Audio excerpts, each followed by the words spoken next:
Guys आज के इस रहस्यमय वीडियो में मैं आप लोगों के साथ कंपोनेंट लाइफ साइकिल और रिएक्ट में लाइफ साइकिल मेथड्स कौन सा कब कैसे रन होता है इन सब चीज़ों का खुलासा करूंगा। लेकिन उससे भी पहले थोड़ी बहुत रीफैक्टरिंग करते हैं। देखो यार, एक चीज़ तो मुझे यहाँ पर ये अच्छी नहीं लगी कि एक बार न्यूज़ मंकी टाइटल यहाँ पर आ गया तो मैं चाहता हूँ कि कौन सा यहाँ पर हम न्यूज़ देख रहे हैं वो चेंज होता रहे टाइटल हमारा, तो वो करना बहुत आसान होगा हमारे लिए। हम क्या करेंगे कि न्यूज़ कंपोनेंट के अंदर जाएंगे और जैसे ही हमारा कंस्ट्रक्टर रन करेगा, कहाँ गया कंस्ट्रक्टर, या फिर हमारा अपडेट न्यूज़ रन करेगा, तब हम क्या करेंगे, टाइटल को चेंज करेंगे। ठीक है, इनफैक्ट हम एक काम करते हैं, हम कंस्ट्रक्टर को कुछ ऐसे कॉन्फ़िगर करते हैं कि हमारा टाइटल यहाँ पर चेंज हो। तो मैं यहाँ पर लिखूँगा document dot title is equal to, मान लो मैंने यहाँ पर लिख दिया category this dot props dot category. ठीक है, तो मैं कैटेगरी को एज प्रॉप भेज रहा हूँ यहाँ पर। ठीक है, जैसे कि आप देख सकते हो, कहाँ गया मेरा app.js, ये रहा। जैसे कि आप यहाँ पर देख सकते हो कैटेगरी को एज अ प्रॉप भेज रहा हूँ, देखते हो ये चीज़ काम करती है कि नहीं। कह रहा है can not read property of undefined, तो क्या दिक्कत आ गई यहाँ पर, document dot title is equal to this dot props और डॉट कैटेगरी। तो यहाँ पर क्या दिक्कत आ रही है ये देख लेते हैं। तो यहाँ पर ये दिक्कत क्यों आ रही है, ओके तो अगर मुझे प्रॉप्स यूज़ करने हैं कंस्ट्रक्टर में तो मुझे यहाँ पर प्रॉप्स लेने पड़ेंगे कंस्ट्रक्टर में, और इसके बाद मैं यहाँ पर दिस डॉट प्रॉप्स को यूज़ कर सकता हूँ और ये काम करना चाहिए। हाँ ये काम कर रहा है, तो देखो यहाँ पर हेल्थ आ गया। ठीक है, ऑब्वियसली हम इसको और चेंज करेंगे। साइंस मैंने किया तो देखो साइंस आ गया। तो हम सबसे पहले तो क्या करेंगे कि डॉक्यूमेंट डॉट टाइटल को एक बैकटिक के अंदर रखेंगे। ठीक है, और सबसे पहले हम क्या करेंगे कि इसको एक डॉलर और जो हमारा टेम्पलेट लिटरल का सिंटेक्स होता है ना वो यूज़ कर रहा हूँ यहाँ पर मैं, और मैं यहाँ पर लिखूँगा न्यूज़ मॉन्की। ठीक है, बस न्यूज़ मॉन्की लिखता हूँ इस तरह से, और अभी देखता हूँ यहाँ पर तो साइंस न्यूज़ मॉन्की आ गया। अब मैं एक चीज़ और करूँगा, यहाँ पर कैपिटलाइज करूँगा इसको। ठीक है, तो मुझे इसको कैपिटलाइज करने के लिए इंटरनेट से लाना पड़ेगा कैपिटलाइज फंक्शन, तो मैं कैपिटलाइज फंक्शन इन जावास्क्रिप्ट लिखूँगा और आई एम श्योर यार ये मुझे कहीं ना कहीं मिल जाएगा क्या अच्छा सा कैपिटलाइज फंक्शन जिसको मैं यूज़ कर सकूँ। ठीक है, तो मैं खुद भी लिख सकता था बट मैं थोड़ा क्विकली ग्रैब करना चाहता हूँ इसे। कैपिटलाइज फंक्शन कहाँ है, फंक्शन दे दो ठाकुर मुझे जल्दी से। कहाँ है फंक्शन इनका, ये रहा फंक्शन, बट मुझे शायद कहीं और से मिल जाए फंक्शन। मैं स्टैक ओवरफ्लो प्रेफर करूँगा और मैं देखता हूँ कि क्या किसी ने कोई अच्छा सा कैपिटलाइज फंक्शन लिखा है, देखते हैं काम करता है कि नहीं करता है। ठीक है, तो यहाँ पर हम क्या करेंगे, इसको एक एरो फंक्शन बनाएंगे। Capitalize first letter is equal to एक स्ट्रिंग लेगा ये। ठीक है, और ऑब्वियसली आप अपना भी लिख सकते हो बट अगर आप चाहते हो कुछ इस तरह से लिखना तो आप this dot capitalize first letter को यूज़ कर सकते हो। ठीक है, तो मैं क्या करूँगा, यहाँ पर लिखूँगा this dot capitalize first letter और इसको दे दूँगा this dot props dot category, और ये होपफुली कैपिटलाइज कर देगा बिना एरर के। हाँ इसने कर दिया। साइंस जनरल, फिर से साइंस टेक्नोलॉजी, तो यहाँ पर टेक्नोलॉजी न्यूज़ मॉन्की। होम पे मैं जाऊँगा तो जनरल न्यूज़ मॉन्की, एकदम होम पे जाऊँगा अगर मैं तो यहाँ पर जनरल न्यूज़ मॉन्की हो गया। तो मेरा टाइटल जो है चेंज हो रहा है। ठीक है, बढ़िया, तो मैं अपने टाइटल को चेंज करना चाहता था। उसी के साथ साथ यहाँ पर मैं यहाँ भी शो करना चाहूँगा news monkey top headlines on. मैं यहाँ पर कुछ इस तरह से लिखना चाहूँगा टॉप हेडलाइंस ऑन, और ये चीज़ मैं ये वाली स्ट्रिंग रख दूँगा यहाँ पर। ठीक है, तो ये जो मेरा H1 है, जो मैं टॉप हेडलाइंस लिख रहा हूँ यहाँ पर, कहाँ गया मेरा टॉप हेडलाइंस ऑन, और मैं कुछ इस तरह से जावास्क्रिप्ट लिखूँगा। मैं कहूँगा top headlines on this category, तो मैं यहाँ पर लिख रहा हूँ top headlines on general category. ठीक है, और मैं यहाँ पर कैटेगरी भी लिख देता हूँ, मैं फ्रॉम लिखता हूँ इसको, from general category, from technology category, और इस तरह से लिखूँगा फ्रॉम स्पोर्ट्स कैटेगरी। तो मैं कैटेगरी भी हटा सकता हूँ पर फ्रॉम स्पोर्ट्स फ्रॉम जनरल ठीक लगेगा। ठीक है, तो अगर अभी मैं कुछ इस तरह से करूँ तो काफ़ी बेहतर लग रही है यार हमारी application. Top headlines from science, top नहीं काम होता है top technology headlines, top science headlines, ऐसे कर लेते हैं। मुझे पता है मैं बहुत ज़्यादा चेंज कर रहा हूँ, और आप लोग सोच भी रहोगे कि यार एक चीज़ सोच कर उसको फाइनल करो, इतना क्या सोच रहे हो। बट यार कभी कभी क्या होता है ना, मेरे मन में अगर एक छोटी सी भी चीज़ आती है जो कि शायद अच्छा कर दे एप्लीकेशन को, तो मैं उसको बेहतर बनाता हूँ। Top technology headlines, top sports headlines, ये अच्छा लग रहा है। टॉप एंटरटेनमेंट हेडलाइंस, फिर टॉप बिजनेस हेडलाइंस, बढ़िया बढ़िया। ठीक है, तो अभी बढ़िया लग रही है हमारी एप्लीकेशन, टाइटल भी चेंज हो रहा है और पेजिनेशन भी बढ़िया से काम कर रहा है और मज़ा भी आ रहा है, ठीक है, मज़ा भी आ रहा है, बहुत मज़ा आ रहा है। इसको पढ़ भी सकते हो आप, नई टैब में खुलता है एकदम आराम से। देखो यहाँ पर गेनर्स एंड लूजर्स कौन से 10 स्टॉक जो थे वो सबसे ज़्यादा मूव किए ऊपर की तरफ या नीचे की तरफ, ये सब चीज़ें देखी जा सकती हैं यहाँ पर। अब हम लोग क्या करेंगे, कंपोनेंट लाइफ साइकिल को समझेंगे। और कंपोनेंट लाइफ साइकिल को समझने के लिए मैं आप लोगों को एक बात बताता हूँ कि देखो यार, थोड़ी बहुत थ्योरी तो है, ठीक है, लेकिन ये थ्योरी इंपॉर्टेंट है क्योंकि आप लोगों को पता होना चाहिए कौन सा मेथड कब रन कर रहा है। तो हम लोग क्या करेंगे, जो मोस्ट इंपॉर्टेंट 3-4 मेथड्स हैं उन्हीं को पढ़ेंगे। कंपोनेंट लाइफ साइकिल के अंदर और भी बहुत सारे मेथड्स होते हैं जो कि आप इस्तेमाल कर सकते हो, उनके बारे में भी ब्रीफली डिस्कस करेंगे। तो यार कंपोनेंट लाइफ साइकिल समझाने के लिए मैं आप लोगों के लिए कुछ विजुअल्स का इस्तेमाल करूंगा और इनमें मैं यहाँ पर आप लोगों को बताऊंगा कि कंपोनेंट लाइफ साइकिल कैसे काम करती है। अब कंपोनेंट लाइफ साइकिल का नाम डरावना सा लग रहा होगा आपको, बट डरना मत इससे, क्योंकि कंपोनेंट लाइफ साइकिल का मतलब ये है कि क्या क्या होता है जब एक कंपोनेंट एक्चुअल में यूज़ किया जाता है एक रिएक्ट एप्लीकेशन में। कुछ टर्म्स की बात करेंगे।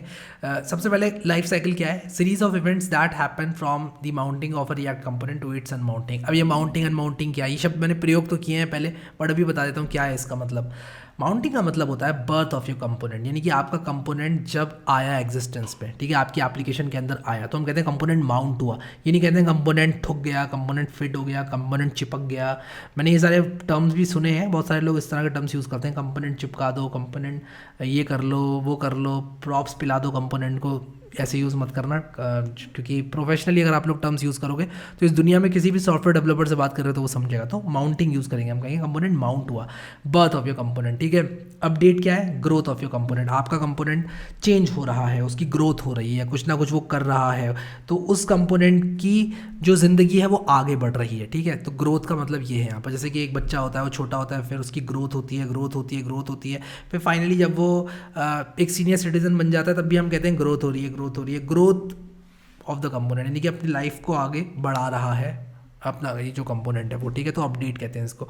अनमाउंट का मतलब death of your component, unmount मतलब ख़त्म, ठीक है। कंपोनेंट अनमाउंट हो गया, यानी कि अब कंपोनेंट है ही नहीं पिक्चर में। हो सकता है आपने किसी लिंक पर क्लिक करा हो जिसकी वजह से वो कंपोनेंट अनमाउंट हो गया हो। रिएक्ट राउटर अगर आप लोग यूज़ कर रहे हैं तो हो सकता है उस एंड पॉइंट के करस्पॉन्डिंग वो जो पर्टिकुलर कंपोनेंट है वो नहीं है, तो इसलिए उसको अनमाउंट होना पड़ा, ठीक है। तो ये बात हो गई। अब कुछ मेथड्स की बात करते हैं। मैंने अपना माउस गिरा दिया, कोई बात नहीं, टूटेगा नहीं। Methods in React component life cycle, ठीक है। कौन कौन से मेथड्स होते हैं। Render method is use to render HTML of the component in React. Render method तो सबको मालूम है यार, जिसके अंदर हम JSX लिखते हैं, जिसके अंदर हम सारी की सारी रेंडरिंग करते हैं। अब इस मेथड के बारे में कुछ बातें। This method is required for a class based component to render the DOM. आपको क्लास बेस्ड कंपोनेंट में रेंडर मेथड को यूज़ करना ही पड़ेगा डॉम को रेंडर करने के लिए। It runs during the mounting and updating of your component. जब भी आप कंपोनेंट आपका माउंट हो रहा है, अभी मत पूछना माउंट क्या होता है, अभी बताया था। माउंट हो रहा है कंपोनेंट या कंपोनेंट एग्जिस्टिंग जो माउंटेड है वो अपडेट हो रहा है, तब रेंडर मेथड रन करता है।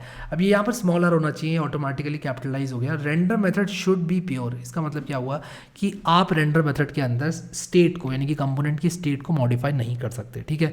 और ये बाय डिज़ाइन है, ये कोई ऐसा नहीं है कि बग है या फिर कोई दिक्कत है या फ्यूचर में ऐसा होगा नहीं होगा, ये तो मुझे नहीं मालूम, बट ऐसा बाय डिज़ाइन किया गया है, ठीक है। क्योंकि जब रेंडरिंग हो रही है तो आप वहाँ पर स्टेट मॉडिफाई नहीं करोगे।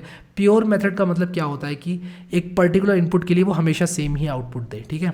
अब यहाँ पर मैंने एक गलती कर दी थी, यहाँ पर मैंने कंपोनेंट डिड अपडेट लिख दिया था, अभी भी मैंने ठीक किया इस चीज़ को। तो ये कंपोनेंट डिड माउंट मेथड है। Component did mount method runs after the component output has been rendered to the DOM. तो एक बार आपका जो रेंडर मेथड है वो रन हो गया, इसके बाद आपका component did mount method run होता है। इसके अंदर हम लोगों ने जैसे कि यूज़ ही किया है कंपोनेंट डिड माउंट को। इसके अंदर हमने API से फेच किया डेटा अपना, ये सारे काम हम लोग कंपोनेंट डिड माउंट के अंदर करते हैं। इसके अंदर आप लोग स्टेट भी सेट कर सकते हो, इसके अंदर आप लोग एसिंक मेथड्स का भी यूज़ कर सकते हो। हमने एसिंक अवेट का यूज़ किया अपनी न्यूज़ ऐप में, न्यूज़ मंकी जो हमारी एप्लीकेशन थी रिएक्ट की, उसमें हमने यूज़ किया। तो ये मेथड जो है हम लोग तब यूज़ करते हैं जब हमें मोस्टली कुछ फैचिंग करनी पड़ती है डेटा की, ये सारे काम करते होते हैं।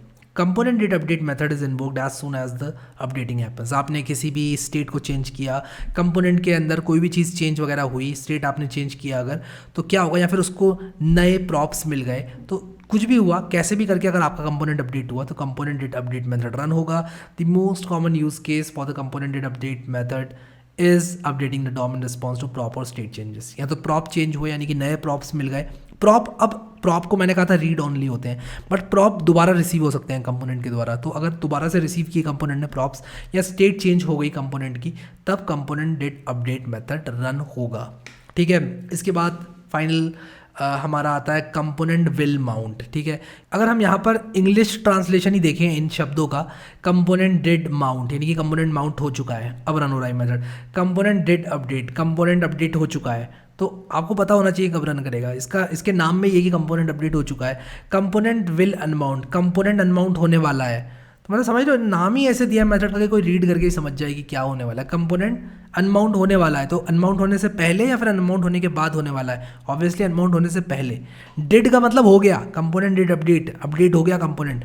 Component did mount, component mount हो गया, ठीक है। तो ये सारे के सारे मेथड्स जो हैं यूज़ किए जा सकते हैं। अब ये वाला जो component will unmount life cycle method है, ये अनमाउंटिंग से जस्ट पहले रन किया जाता है जब आपका कंपोनेंट डिस्ट्रॉय होने वाला है। यूजुअली हम लोग क्लीनअप्स परफॉर्म करेंगे इसके अंदर, कोई भी क्लीनअप अगर हम लोग कर रहे हैं, कोई रिसोर्स लेके बैठे हुए हैं या कोई भी ऐसा काम हम लोग करना चाहते हैं, मे बी हम किसी एपीआई के थ्रू कुछ अपडेट करना चाहते हैं सर्वर पे कि यार ये कंपोनेंट जो है अब अनमाउंट हो चुका है, ये यूज़र ने अब ये वाले कंपोनेंट से इंटरैक्ट करना बंद कर दिया है, तो इस तरह के काम करने के लिए हम लोग ये मेथड का इस्तेमाल करते हैं। तो ये 3 in fact 4, render, component did mount, component did update, component will unmount, 4 most commonly used life cycle methods है रिएक्ट में, जो सबको आने चाहिए, आपको पता होना चाहिए और यूज़ में आ जाते हैं। अगर आप लोग सोचोगे कि यार मैं तो सब कंस्ट्रक्टर में कर लूँगा, नहीं, आपको कभी कभी रेंडरिंग के बाद चाहिए होगा कुछ ना कुछ रन करना ताकि आपकी डॉम उपलब्ध हो आपके पास, तो वो काम आप करोगे कंपोनेंट डिड माउंट के अंदर। तो आई होप कि आप लोग को समझ में आ गया component did mount, component did update और कंपोनेंट विल अनमाउंट आप लोग फ्यूचर में यूज़ कर सकते हो अपनी रिएक्ट एप्लीकेशंस में, ठीक है। अब एक चीज़ मुझे इंटरनेट पर मिली जो कि बहुत ही धमाकेदार है और लोग उसको रिएक्ट यूनिवर्स में बहुत ज़्यादा अप्रिशिएट करते हैं, और वो है एक डायग्राम जो कि इनिशियली तो Dan Abramov, if I am pronouncing his name right, उन्होंने शेयर किया था अपने ट्विटर पे, उन्होंने ट्वीट किया था, बट किसी ने क्या watchtangmatch.pl इनका नाम, ये गिटहब यूज़र आईडी है, इन्होंने इसको रिएक्ट में दोबारा से बनाया, एक इंटरैक्टिव डायग्राम बनाया जिससे पता चलता है कि माउंटिंग, अपडेटिंग और अनमाउंटिंग की जो लाइफ साइकिल है वो कैसे दिखती है। तो ये डायग्राम तो मैंने यहाँ पर आप लोग को अभी दिखा दिया, लेकिन मैं इसका वेब वर्जन आपको दिखाता हूँ, तब आपको और मज़ा आएगा देखने में। तो ये रहा इसका वेब वर्जन, और सबसे बढ़िया बात इसकी ये है कि आप किसी पे भी क्लिक करते हो तो आप सीधे रिएक्ट की जो डॉक्यूमेंटेशन है वहाँ पर पहुँचते हो, आप कंपोनेंट विल अनमाउंट की डॉक्यूमेंटेशन में पहुँचोगे सीधे, जो कि एक बहुत ही कूल थिंग है। उसी के साथ साथ जैसे कि मैंने आपको बताया कि ये जो मेथड्स मैंने आपको बताए हैं ये मोस्ट कॉमनली यूज मेथड्स हैं। कंस्ट्रक्टर को मैंने यहाँ पर नहीं बताया कि कंस्ट्रक्टर जो है जावास्क्रिप्ट का पार्ट है, कि जब भी कोई क्लास का ऑब्जेक्ट इंस्टेंशिएट हो रहा है तो कंस्ट्रक्टर सबसे पहले रन होता है, तो रेंडर से भी पहले कंस्ट्रक्टर रन होता है, ठीक है। तो कंस्ट्रक्टर रन होता है। अब जैसे माउंटिंग हो रही है अगर, तो आप सिर्फ इतना देखो, जितने में मैं भी दिखा रहा हूँ आपको, सिर्फ इतना देखो आप, ये जो माउंटिंग वाला पार्ट है, ये वाला डब्बा है, ये देखो, अपडेटिंग और अनमाउंटिंग वाले डब्बे को भूल जाओ। सबसे पहले कंस्ट्रक्टर रन होगा, फिर रेंडर मेथड रन होगा, फिर रिएक्ट डॉम को अपडेट करेगा, फिर कंपोनेंट डिड माउंट रन होगा जब डॉम अपडेट हो जाएगी। तो अपडेटिंग के टाइम पर क्या होगा, अब अपडेटिंग कैसे कैसे हो सकती है, या तो न्यू प्रॉप्स रिसीव हो गए तब अपडेटिंग हो जाएगी, या तो किसी ने सेट स्टेट चला दिया कहीं से तो अपडेटिंग हो जाएगी। और एक रिएक्ट में फोर्स अपडेट भी होता है जिसके बारे में हम लोग आगे बढ़ेंगे, बट आप लोग यहाँ पर जो है फोर्स अपडेट के बारे में पढ़ सकते हो, डॉक्यूमेंटेशन लिंक की गई है। तो अगर आपके कंपोनेंट को फोर्सफुली अपडेट कर दिया जाए तो भी अपडेटिंग हो सकती है। तो ये 3 पॉसिबल सिनेरियोस थे जिससे अपडेटिंग हो सकती है। अब अपडेटिंग जैसे भी हुई हो, सबसे पहले रेंडर मेथड रन होगा, उसके बाद रिएक्ट अपडेट करेगा डॉम को और रेफरेंसेस को, फिर कंपोनेंट डिड अपडेट रन होगा, ठीक है। अनमाउंटिंग के टाइम पर directly component will unmount run होगा और फिर अनमाउंटिंग हो जाएगी, ठीक है। तो आई होप कि आप लोग समझ गए इस चीज़ को, ठीक है। तो यहाँ पर अगर मैं इस पर चेक कर दूँ show less common life cycle methods, तो कुछ और मेथड्स भी सामने आते हैं, जैसे कि get derived state from props, should component update. अब इनके जो नाम है ये इतने प्यारे रखे गए ना, शुड कंपोनेंट अपडेट, क्या कंपोनेंट अपडेट होना चाहिए कि नहीं होना चाहिए, तो समझ में आता है नाम पढ़ते ही कि क्या होने वाला है। तो इनकी डॉक्यूमेंटेशन भी लिंक दी हुई है इन्होंने, जो कि एक बहुत ही अच्छी चीज़ है। रिएक्ट के यहाँ पर अलग अलग वर्जन्स के लिए इसको मेंटेन कर रहे हैं, तो काफ़ी बढ़िया यार, इनका काम बहुत ज़्यादा अप्रिशिएबल है।